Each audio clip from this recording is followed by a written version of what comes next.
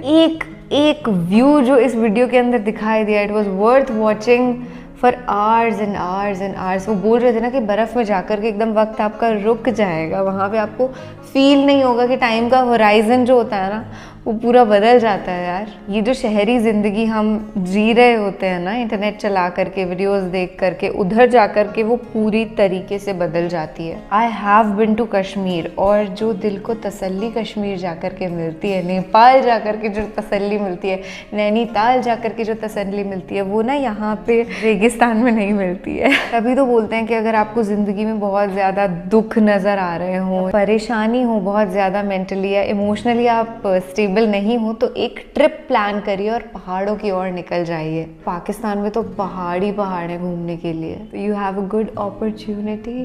پاکستان کا tourism at it's best بہت سندر ہے۔ تو لائف میں ایک بار بھی اگر ہم پاکستان نہیں گئے تو پھر ہم نے کیا دیکھا؟ میری ورلڈ ٹور کی لسٹ کے اندر پاکستان ضرور سے شامل ہے، اور میں ڈیفینیٹلی ایک دن پاکستان وزٹ کروں گی۔ Being an Indian citizen, I really love Pakistan. I hope you accept this love. I hope you love me back. شکریہ آپ کا۔ میں ندھی شرما آپ سے ابھی الوداع لیتی ہوں، پر آپ سے روزانہ ملنے کا من تو میں نے پچھلے سال ہی بنا لیا تھا۔ اپنا خیال رکھیے گا۔ بائے بائے، ٹیک کیئر، اللہ حافظ، شب بخیر، شبھ راتری، بائے۔